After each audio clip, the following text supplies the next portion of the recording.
As back-to-school season picks up here in New York State, contamination cleanup at Elmira High School has remained active over the summer months. But where did this all begin? Well, it goes years back. In the first of two segments tonight, WENY's Isabel Garcia takes a look back at the history of that site.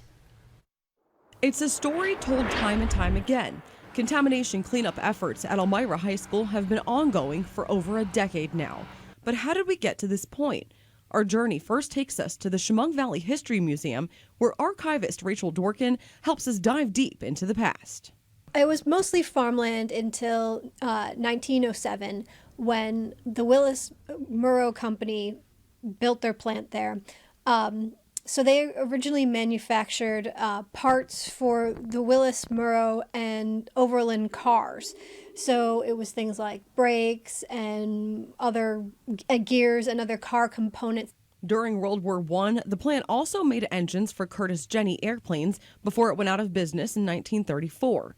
Years went by with the site mostly unused until the Elmira Industrial Corporation acquired it.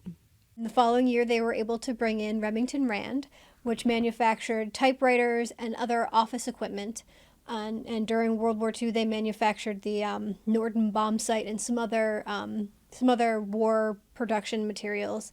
And then they went out of business in 1972. At the time, Remington Rand became the single largest employer in the area, with thousands of workers across the massive plant.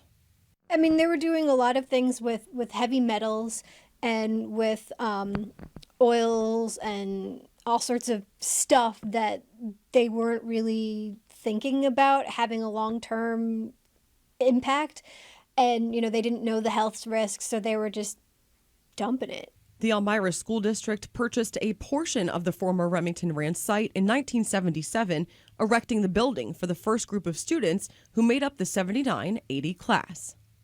In the late 80s, early 90s, DEC started doing some investigatory work off-site as we found some oil seeps in some of the areas and cleaned that up.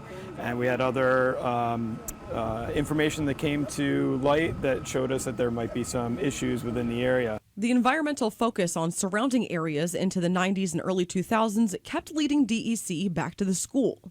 Our son was diagnosed with testicular cancer in October of '97. He graduated from Southside in June of '97. Got well and moved on with life.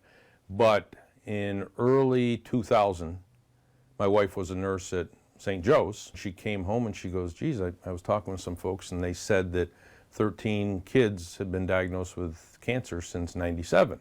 It was around that time concerns regarding the health effects of the contamination came to light. Answers to questions lead to more questions.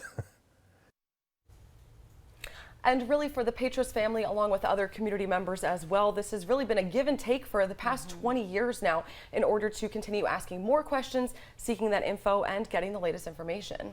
And now, Isabel, as you showed in that story that was filmed just within the past few days, remediation efforts still ongoing today and coming up at 6. You're going to be bringing us up to date with the current status of the school, right? Yes, that is correct, and it's coming up at 6 o'clock. All right. Thanks, Isabel. Thank you.